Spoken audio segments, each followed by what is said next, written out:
At so ayan, hi guys, welcome back sa channel natin at ito ay what to expect muna tayo para sa darating na chapter 1102.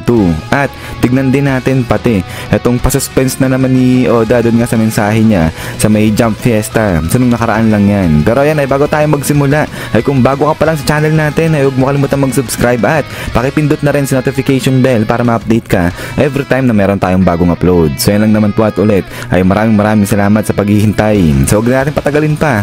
Simulan na natin yan.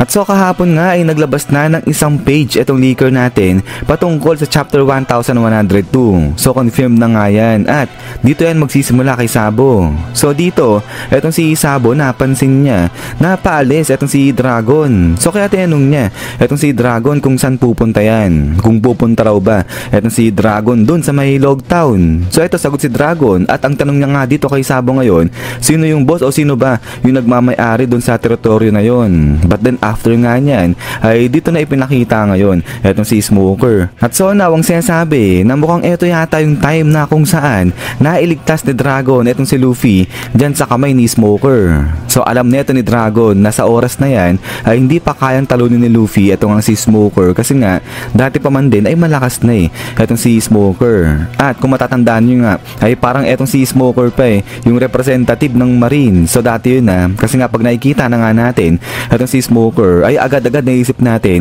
na yan na yung kalaban at malakas nga etong kalaban na to. So parang etong si Smoker yung una nag-set sa standard ng mga Marines na nagsasabi nga sa atin na hindi kaya talagang talunin basta-basta ng mga pirata etong mga Marines. Pero maliban pa dyan, yung isa pang napansin nga ng One Piece community natin na ibig sabihin etong si Dragon ay talagang inaalala niya kahit dati pa man din etong si Luffy. So diba nga ang tanong natin dati dito, paano napunta etong si Dragon dyan sa may Log Town at sakto naman kung kailan tatapusin na ni Smoker etong si Luffy, biglang dumating dyan etong si Dragon. So ang ibig sabihin ay talagang minomonitor ni Dragon yung mga bawat galaw neto ni Luffy. Pero maliban pa nga dyan ay makikita nga rin natin sa page na yon yung etong si Ace naman ay tuwan-tuwa siya na ini-introduce niya etong si Luffy dito naman kay Jinbei. At dito pinapakita nga ni Ace kay Jinbei etong ang wanted poster na ni Luffy. At eto naman kasi yung time na kung saan tinalo na ni Luffy etong si Arlong. So kaya nga dito ay talagang nagugulat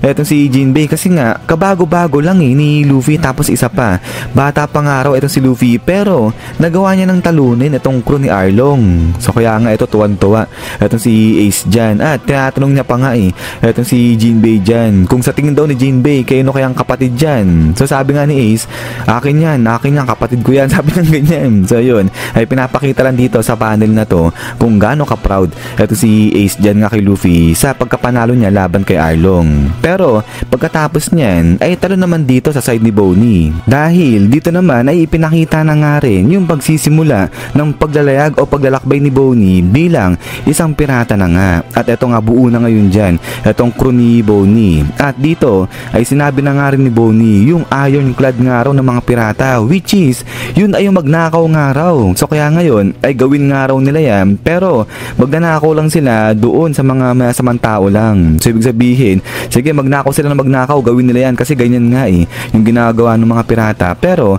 sa mga salbahe lang. So yan yung utos nito, yung order ni Bonnie dyan sa mga crew niya. So matindi etong si Bonnie, bata pa lang pero eto na boss na yung datingan. Pero maliban pa dyan ay dito ipinakita nga rin yung pagsisimula ni Bonnie na maglagay ng lipstick dyan nga sa mga labi niya. So parang si Gyogyo pa nga yata yung nagturo dito kay Bonnie maglagay ng lipstick kasi nga sabi ni Gyogyo dito, ayan ganyan kung paano maglagay ng lipstick. So kaya eto si Bonnie natutuwa siya kasi sabi niya nga dyan parang nakaka-adult like ganyan, nakaka-matured ba yung paglalagay ng lipstick dyan sa mga labi niya. So kaya happy etong si Bonnie. Tapos yung sa pagdating dito sa piercing ni Bonnie sa may bandang cheeks niya ay si Bonnie talaga yung naglagay nga niyan kasi nga ang sabi ni Bonnie dito na kapag walang something dyan sa may cheeks niya ay baka hindi siya makilala nung daddy niya si Kuma. So kasi nga diba dati, etong si Bonnie, may mga bato-bato pa siya dyan sa may cheeks niya. Pero dahil nga sa magaling na eto si Bonnie, kaya nawala na rin yung mga yan. But anyways, ay eto nga yung nilalaman nung isang page dyan sa chapter 1102. Yung pag-uusap ni Sabo at saka nga ni Dragon, yung sa pagiging proud ni Ace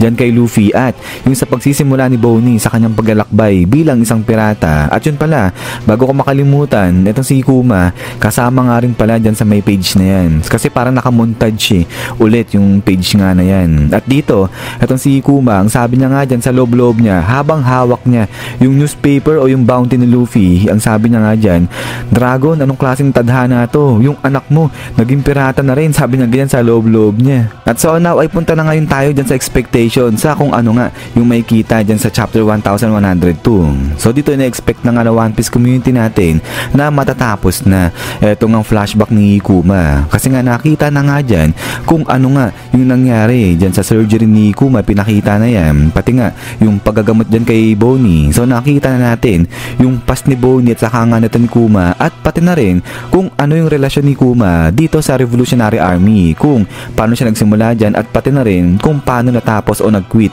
etong si Kuma dyan sa Revolutionary Army. So kumbaga ay ngayon parang alam na natin lahat yung buhay nga ni Kuma. So parang ano pa ba yung pwede pang natin malaman dyan kay Kuma, meron pa bang kulang, ganyan. So kaya ina-expect ngayon ng One Piece community natin na wala na, matatapos na etong flashback ni Kuma, kasi nga parang lahat na ng importanteng details patungkol dito kay Kuma nasabi na, pati na rin yung mga connection niya o relasyon niya dun sa mga importanteng tao nasabi na rin. Pero sinasabi ng leaker natin dito na magtutuloy pa rin itong flashback ni Kuma. Pero yun nga lang, ang iniisip ng marami, oo, magtutuloy itong flashback ni Kuma, pero baka konti na lang yan at matapos na nga yan. At magsisimula na dito sa chapter 1102 itong ang pagsugod ni Saturn dyan kala Dr. Vegapunk. So magtutuloy na nga itong eksena na to. So eto naman talaga yung inaasahan na mangyari lahat dyan nga sa chapter 1102. Pero ang tanong nga dyan ay sino yung nalaban kay Saturn? Eto na bang si Sanji? At yung isa pa ngang ine-expect pala dito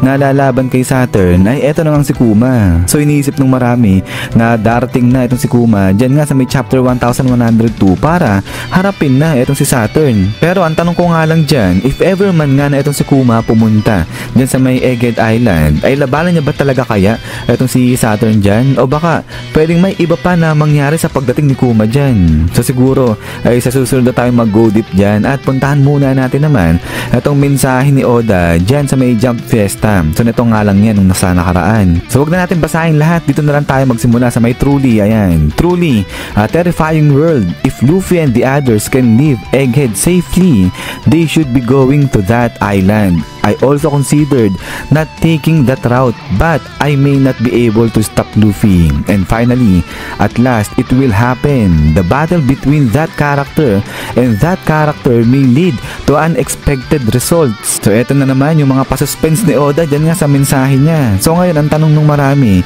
sino itong mga that character na yan na sinasabi ni Oda na maglalaban ng araw? So yung iba ay iniisip na eto na nga yan si Shanks. Kasi nga, eto si Shanks nung mga nakaraan pinapakita na ni Oda na in action na nga etong si Shanks sa paghahanap ng mga poneglyph. So kaya nga ang iniisip na etong si Shanks ng araw, yung that person na yan. Pero ang tanong, sino naman yung isa pang that na lalabanan nga nito ni Shanks if ever na etong si Shanks nga yung sinasabi ni Oda dyan sa may that character na yan? Pero ako, parang ayoko pa mag-isip dyan na etong si Shanks nga yung sinasabi ni Oda dyan na that character and that character na maglalaban, tapos magkakaroon nga ng unexpected result. Pero ayan, since sinabi nga ni Oda na itong that person na maglalaban magbibigay ng unexpected result, kaya sigurado yan, mga bigatin, mga malakas na characters yung dalawa na yan. So kaya ayun, naisipin nyo na kung sino ba para sa inyo yung dalawang malakas na character na yan na paglalabanin ni Oda. Pero ayan, ay pagkatapos nito is yan guys, so hanggang dito lang itong video natin. So ayan, ay paglobas na itong si spoiler ni chapter 1102 ay pe-present ko na lang kagad sa inyo yan guys. So yan ulit, ay maraming salamat sa panood dito kay One Piece natin. So huwag niyo pala kalimutan mag-iwan ng like. So yun lang naman. So lagi mag-ingat. God bless inyo lahat at kita-kits tayo ulit.